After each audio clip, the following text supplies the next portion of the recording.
¿Qué tal? ¿Cómo están? Esto es Jueves de Caretas. Hoy tenemos nuestra nueva edición impresa que tiene en la portada a Carlos Brus. Ustedes dirán, ¿a Carlos Brus? Sí, el alcalde de Surco, que ha comenzado a aparecer en las encuestas, es cierto, de manera tímida, como todos. En realidad es un pelotón de chiquitos, pero es interesante que orgánicamente comience a correr el nombre de algunos líderes, ¿no? Hay tantos otros, por supuesto. Keiko Fujimori, con esta suerte de ventaja enana, sigue encabezando unas encuestas que estamos muy en preliminares, pero lo interesante de los preliminares es eso, ¿no? Es comenzar a explorar opciones, a escuchar a personajes, a ver cuál es su visión de país antes probablemente de entrar, digamos, a una campaña como tal. Y de hecho Brus dice que no ha decidido si va a ir a la alcaldía de Lima o a la presidencia, y se inclina más a la alcaldía de Lima. ¿Por qué? Entre otras cosas, porque no tendría que dejar su puesto, ¿verdad? Recordemos que ha habido experiencias de alcaldes distritales o incluso alcaldes de Lima, el caso de Castañeda, el caso de George Forsyth, que dejan las tareas a la mitad y eso no traduce bien en las elecciones. Habría que ver.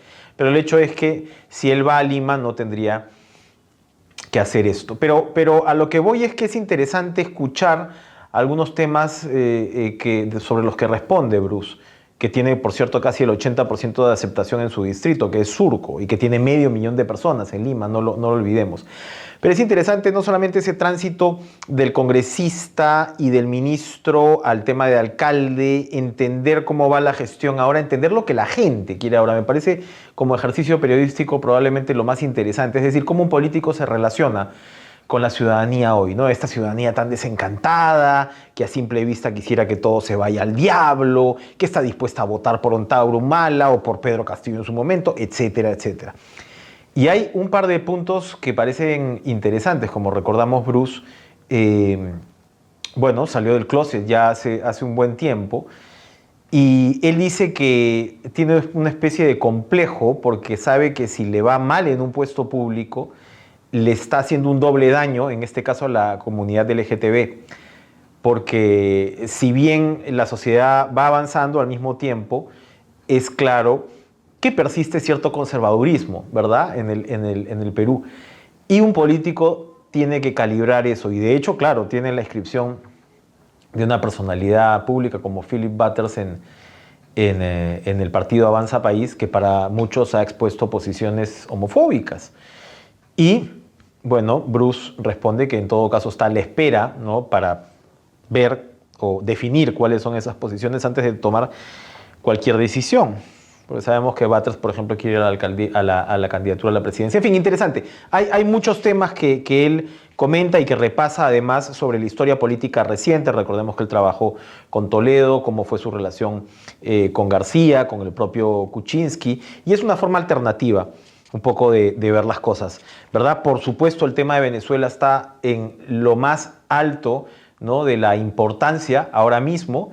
Estamos esperando lo que llamamos el otro 28 de julio. Recordemos que para empezar hay 1,5 millones de venezolanos que sin duda ven con interés lo que pase en el Perú, lo que pase con su país, y 1,5 millones que prácticamente no pueden votar, ¿verdad?, por las condiciones absurdas, tramposas, ¿no?, dictatoriales impuestas por el gobierno de Maduro. Pero está claro, clarísimo, todas las encuestas serias lo plantean así, que la ventaja de Edmundo González, el candidato de la oposición, respaldado por el liderazgo de alguien como María Corina Machado, le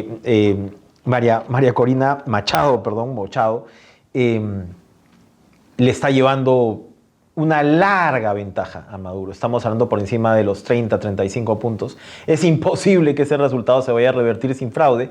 Y la pregunta es si Maduro va a aceptar los resultados, si va a negociar su salida, mucho se está hablando de esto, o si finalmente se va a quedar a sangre y fuego. Sin duda, este domingo se juega una oportunidad fundamental, la democracia en la región y particularmente en Venezuela, pero en un contexto en el cual a todo el vecindario le interesa extremadamente lo que ocurra.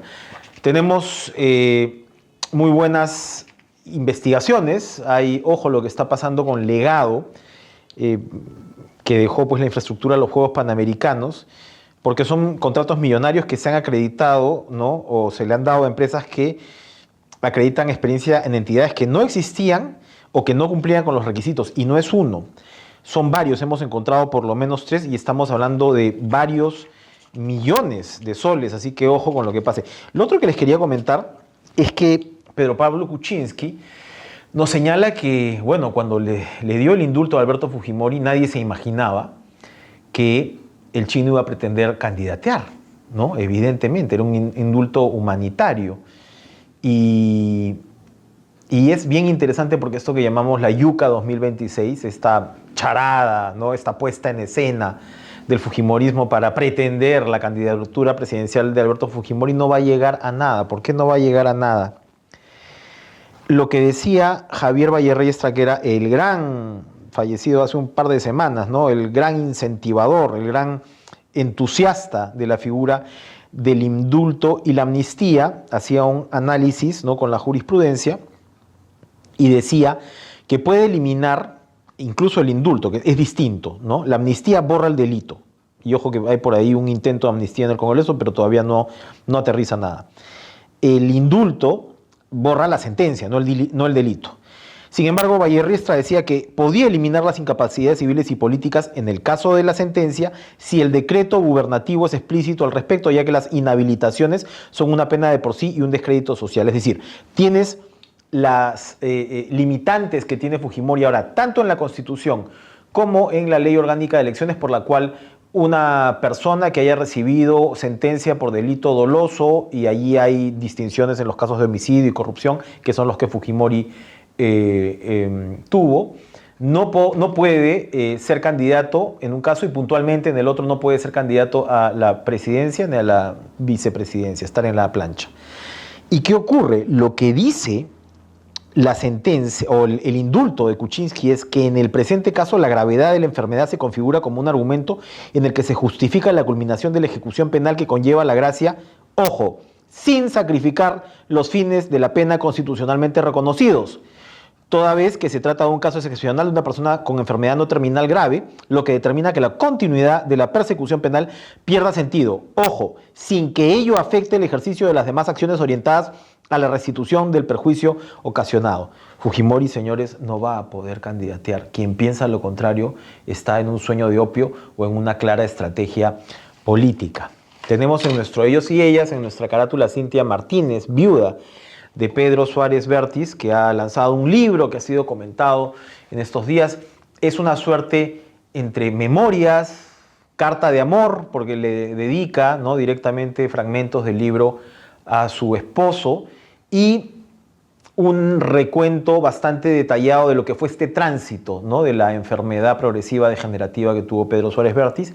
Y le hacemos una entrevista donde realmente lo que queda es una sensación como de una persona que cruza un puente y que a la vez que cruza ese puente, o que sale del túnel, como quieran verlo, se reencuentra consigo misma, ¿no? Y yo creo que es una lección de vida que es interesante advertir en el libro, que recomiendo, y por supuesto recomiendo leer Caretas Ellos y Ellas esta semana en su edición impresa. Así que gracias por escucharme y nos reencontramos en la quincena de agosto.